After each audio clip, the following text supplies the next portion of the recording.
Gazette du Togo, une vision sur l'actualité togolaise et sur le monde.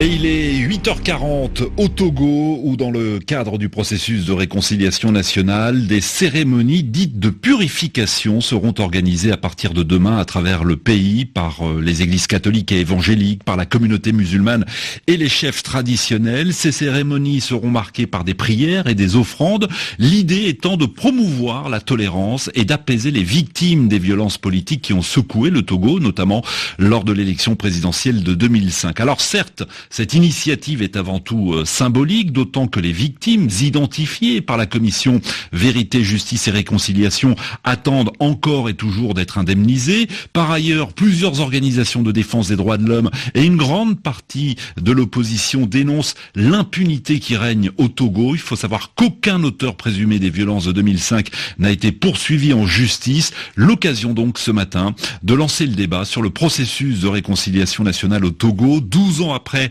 les exactions de 2005. Quel chemin a été parcouru? Quels obstacles faut-il encore surmonter? Vous qui êtes sur place au Togo, dites-nous ce que vous attendez finalement de ces cérémonies de purification. 33 9 693 693 70. Vous continuez évidemment à poster vos réactions sur la page Facebook de l'émission RFI Appel sur l'actualité. Vous êtes très nombreux vraiment. Il y a Clément par exemple qui nous dit que la réconciliation ne se décrète pas.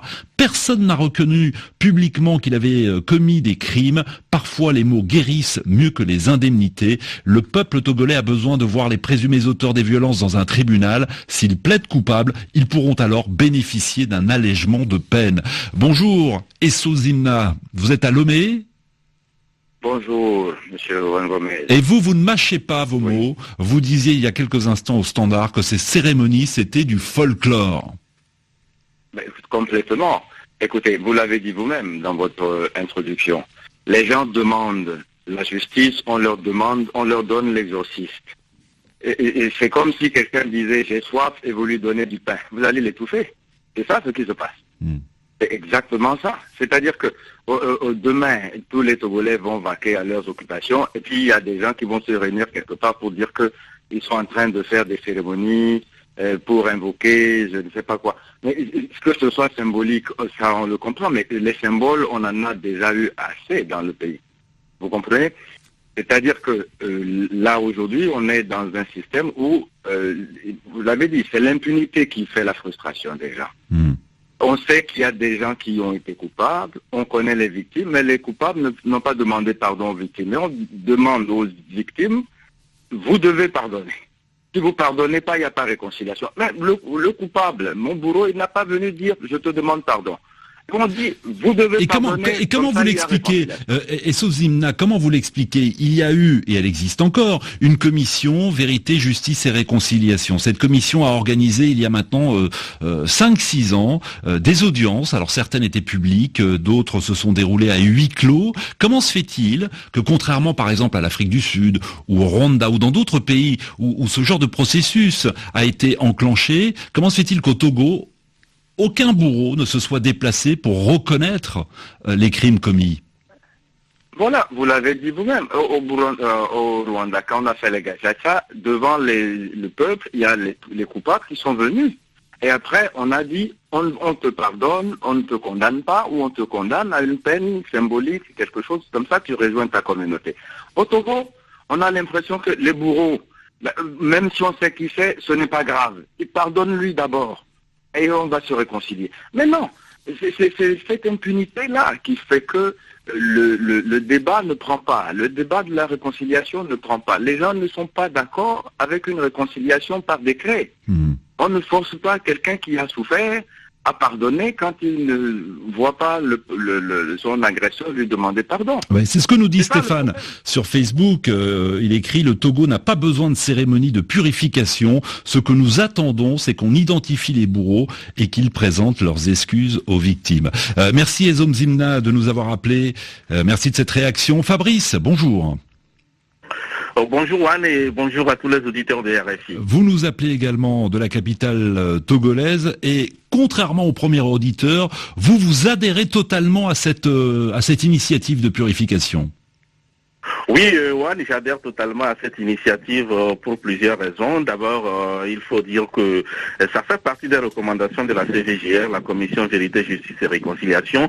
Et vous savez que les cérémonies de purification, même si elles sont symboliques, sont pleines de signification dans la mesure où le Togo est un pays multiculturel et multilinguiste. Et pratiquement dans toutes les traditions, il y a la purification lorsqu'on considère que des lieux ont été souillés par des crimes. Alors, il faut partir de là. Certes, je suis d'accord pour dire que ça ne suffit pas pour baliser la voie à une réconciliation, mais je dis et je répète que ça fait partie quand même des ingrédients qui peuvent aujourd'hui baliser la voie à une véritable réconciliation. C'est-à-dire que Fabrice, si j'entends bien, vous serez présent, vous, à l'une de ces cérémonies, vous allez vous y rendre. Oui, bien évidemment. Je crois que le HCROUN qui est chargé de mettre en œuvre les recommandations de la CVJR a quand même... Alors le HCROUN, c'est le Haut Commissariat à la Réconciliation et au renforcement de l'unité nationale. La commission dont vous parlez, c'est donc la commission Vérité, Justice et Réconciliation. Mais vous irez seul, vous irez en famille, vous irez avec des amis ? Oui, j'irai en famille. Il faut dire qu'en réalité, ça s'est organisé de telle sorte que tout le monde puisse se retrouver par rapport à son obédience religieuse. Les catholiques iront à une messe, les cultes, les protestants à un culte, les musulmans feront leur prière, et puis même les prêtres traditionnels également auront leur mot à dire. Donc il reviendra aux Togolais en fonction de leur obédience religieuse de choisir l'endroit où il faut y aller, même si on peut également aller partout pour voir ce qui se fait concrètement. Et donc il faut dire qu'en ce qui concerne le processus de réconciliation au Togo, c'est un programme bateau et j'avoue que ce n'est pas une partie gagnée d'avance, c'est un processus de longue haleine. Il faut prendre patience. Mais vous dites qu'il faut prendre patience, Fabrice. Certains s'impatientent justement. La dernière crise politique qui a dégénéré, c'était en 2005. Cela fait 12 ans, je le disais tout à l'heure, que les victimes attendent d'abord des indemnisations et puis qu'elles attendent de connaître qui sont les responsables, les commanditaires des violences qui se sont déroulées après l'élection contestée en 2005 de Fort Gnassingbé. On repasse au standard. Merci de nous avoir appelés. Peut-être un détour d'abord sur la page Facebook de l'émission. Olivia nous dit que la réconciliation ne se fera pas grâce à des rites religieux. Le gouvernement cherche à détourner l'attention. Le vrai problème, c'est le chômage, dit-elle. Autre réaction également sur Facebook, Kevin, en parlant des cérémonies de purification, le vrai problème n'est pas d'ordre spirituel. Ce que nous voulons, c'est une justice impartiale. Bonjour Abel. Bonjour Juan. Qu'attendez-vous de ces cérémonies de purification ? Oui, je dis tout de suite que je n'attends pas grand-chose de cette cérémonie de purification, et vu que ce n'est pas le pays qui a commis ces actes ignobles sur les compatriotes, mais ce sont des hommes qui ont commis ces actes, et ce sont ces hommes-là qui ont besoin de purification. Et tout de suite, si réellement réconciliation devait y avoir, il n'y a pas de réconciliation sans justice, et le socle de la réconciliation, c'est la garantie de non-répétition. Et la manière dont les choses sont en train de se passer, nous ne voyons pas cette garantie-là se peaufiner à l'horizon. Et donc, organiser des cérémonies de purification, c'est bien, mais pour ceux qui croient encore à ces choses, mais nous, moi en tant que citoyen togolais, je ne crois pas trop. Vous n'y croyez pas. Qu'attendez-vous concrètement ? Quel geste fort attendez-vous de la part des autorités togolaises pour vous démontrer qu'il y a une réelle volonté d'aller vers la réconciliation nationale ? Très bien. Tout de suite au moins que les auteurs ou les commanditaires de ces actes soient au moins ce signal. J'ai suivi hier avec toute attention l'émission spéciale organisée à l'occasion, et même la représentante du HCROUN l'a reconnu que pas un seul présumé coupable ne s'est signalé ou demander pardon à qui que ce soit. Alors que des noms ont clairement été cités par les différents rapports rédigés ici et là pour tenter de faire la lumière sur les violences de 2005. Il y a des noms qui sont connus, qui sont cités par tout le monde. Comment se fait-il que au moins ces personnalités-là n'aient pas été entendues par la justice ? Oui, c'est ce que nous ne comprenons pas, nous aussi, Juan. Donc, vous voyez, tout se passe comme si on voulait forcer les populations à pardonner des bourreaux dont ils n'ont aucune idée.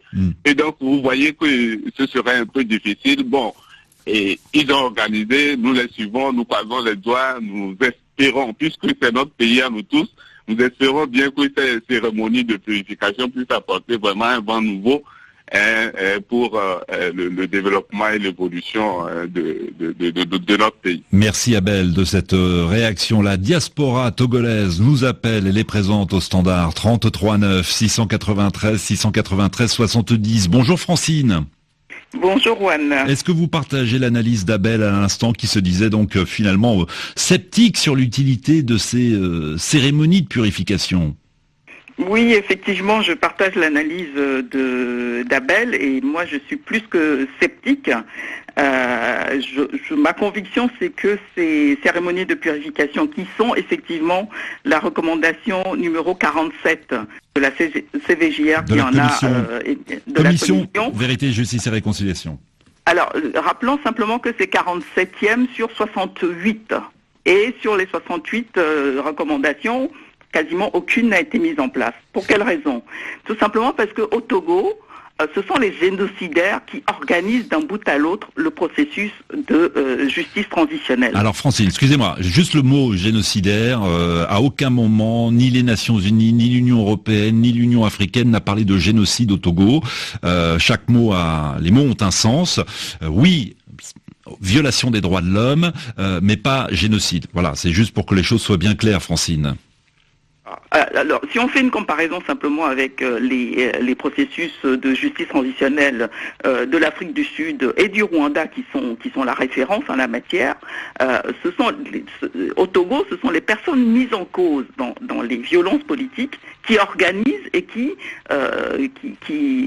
dirigent le processus. Or, je suis sceptique et je ne dois pas être la seule à l'être. Le chef de l'État lui-même, Faure Gnassingbé, doit l'être, parce que si je me fie au discours qu'il avait prononcé lorsque la commission avait remis son rapport, c'était en avril 2012 si ma mémoire est bonne, il avait lui-même parlé d'une certaine originalité du processus togolais, je suis d'accord avec lui, et il a également cité les 4 piliers fondamentaux qui caractérisent les mécanismes de justice transitionnelle. Il a cité le droit des victimes à la vérité, il n'y en a pas eu, les droits des victimes à la justice, il n'y a toujours pas de justice, il a parlé de réparation, ce serait en cours, effectivement, et il a parlé de garantie de non-répétition des horreurs du passé. Et sur ces 4 piliers qu'il a cités, aujourd'hui, aucun n'est mis en œuvre. Oui, en tout cas, concernant les réparations, les indemnisations, il va y avoir une première phase d'indemnisation qui est prévue après les cérémonies de purification. Je rappelle quand même qu'il y a 22 415 personnes qui ont été identifiées comme étant des victimes. Et dans cette première phase d'indemnisation, à peine 2500 personnes percevront une aide financière. Viendra ensuite une autre phase de 4500 victimes. Bref, le processus est long et on comprend effectivement que pour les victimes, le temps elles trouvent le temps trop long. Francine, je vous interromps, je regarde la pendule, il y a beaucoup de monde, beaucoup de réactions sur la page Facebook de l'émission, malheureusement je ne peux pas toutes les lire. Ibrahima, on vous donne la parole, c'est la priorité. Et puis la page Facebook, vous y allez, vous les lisez, vous les consultez et vous débattez entre vous. Ibrahima, bonjour. Oui, bonjour Juan. Vous allez participer aux cérémonies de purification. Oui, moi je vais participer aux cérémonies de purification qui aura lieu, qui commence à partir de demain, je crois. Moi je suis musulman, donc j'irai à la prière musulmane le vendredi pour y participer et pour donner un nouvel élan à notre processus de réconciliation et pour les Togolais, pour le développement du peuple togolais. Je crois que Juan, il faudrait rectifier quelque chose par rapport à ce que les compatriotes ont dit au début. Je crois que ce qui est en train d'être fait émane de la population. La CVJR a fait des recommandations, lesquelles recommandations émanent des populations elles-mêmes, des populations togolaises. Oui. Donc il faudrait les respecter. Il faudrait respecter ces recommandations. Bien sûr, mais en même temps, on ne sent pas un véritable engouement auprès de la population concernant ces cérémonies religieuses, ces cérémonies de purification. Non, il y a un véritable engouement. En fait, moi, je suis citoyen togolais, je suis ici. Je crois que la CVJR ou bien le HCOUR a circulé toute l'étendue du territoire et les populations y ont adhéré à ce processus. Maintenant, ce qu'il y a lieu de faire, je crois que nous n'allons pas rentrer dans un cycle infernal. Parce qu'il faudrait à un moment donné qu'on arrête et qu'on puisse se réconcilier. C'est vrai que cela n'attire pas l'assentiment de tout le monde. Je suis tout à fait d'accord. Mais comme vous l'avez dit, je crois qu'un processus de réconciliation, c'est un processus de longue haleine. Il faudrait commencer à un moment donné. Si nous ne le faisons pas aujourd'hui, quand est-ce que nous allons le faire ? Ouais. Je crois que c'est ça qu'il faut comprendre. Raoul nous dit sur Facebook, mais de quelle réconciliation parle-t-on ? Il est temps que le pouvoir comprenne qu'il ne peut pas éternellement user de subterfuge. Le peuple est conscient que c'est du saupoudrage. Seule l'alternance peut réconcilier la population togolaise. Est-ce que la solution n'est pas une solution politique, justement ? Non, je crois que la solution, c'est vrai, la solution n'est pas une solution politique. À mon avis, c'est vrai. Laissons les politiciens jouer le rôle. Aujourd'hui, c'est la population togolaise aujourd'hui qui souffre. Donc, qu'est-ce qu'il y a lieu de faire? Et là, moi, j'attire l'attention des populations togolaises. Les politiques ont leur intérêt. La population aujourd'hui, l'intérêt de la population, c'est de voir le développement et de se déployer, de vivre décemment. Je crois que c'est ça qu'il faut comprendre. Bien. Et aujourd'hui, nous n'allons pas entrer dans le jeu des politiciens, Juan. Je crois que les Togolais doivent comprendre ce jeu et sortir de ce cycle infernal, se réconcilier et amorcer un nouvel élan. Bon, c'est très important aujourd'hui. En tout cas, l'opposition dit ne pas vouloir s'associer aux cérémonies qui commenceront donc demain à travers le pays. Bonjour Josias. Merci Ibrahima. Bonne journée à vous. Bonjour Josias. Bonjour Anne. Vous êtes togolais, vous nous appelez de Belgique. On vous écoute. Vous comprenez l'optimisme exprimé à l'instant par Ibrahima ou au contraire vous faites partie de ceux qui ont l'impression que voilà, tout ça c'est du folklore, c'est une mascarade. Je salue au passage tous les auditeurs de RSI. Et je dis simplement que je plains véritablement que des Togolais au Togo refusent de voir la vérité en face. Il y a beaucoup qui ont déjà dit que c'est une comédie sur les tropiques. Moi, je dis tout simplement que c'est une plaisanterie de mauvais goût. Et cette affaire de purification, me semble-t-il, ressemble à un cycle organisé par le pouvoir de Fonia Tingbe, parce qu'ils en ont d'ailleurs l'habitude depuis, pour hypnotiser le peuple et plaire à l'opinion internationale. Moi, je dis, réconciliation, d'accord, c'est une bonne chose, mais purification encore, le Togo a peut-être en a besoin, sauf que les ingrédients pour que la mayonnaise prenne ne sont pas au rendez-vous. C'est-à-dire la sincérité et la bonne foi des acteurs impliqués aujourd'hui dans ce schéma, à mon avis, sérieusement, c'est mis à l'épreuve. Donc, il est temps qu'on soit sérieux avec nous-mêmes et qu'on cesse d'organiser de ces genres de choses pour juste des objectifs qui ne seront jamais atteints. Ouais. Et vous êtes nombreux, alors j'attendais que quelqu'un l'évoque directement à l'antenne, mais sur la page Facebook de l'émission, vous êtes nombreux à faire référence à la décoration reçue par le Major Kouloum. C'était il y a quelques semaines, décoré par le chef de l'État pour service rendu à la nation. Et vous nous dites, alors je cite Jacob, il nous dit: comment peut-on organiser des cérémonies pour la réconciliation alors que les bourreaux et les commanditaires des violences de 2005 sont décorés par le chef de l'État?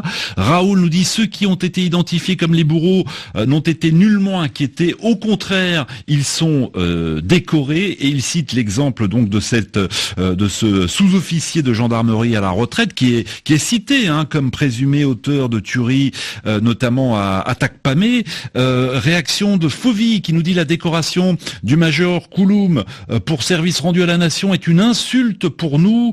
Camille nous dit: on ne peut pas forcer les gens à se réconcilier tant que ceux qui ont commis des crimes sont décorés à titre honorifique. On ne cherche pas à ce que les criminels soient emprisonnés, mais qu'ils reconnaissent publiquement leurs fautes et qu'ils demandent pardon.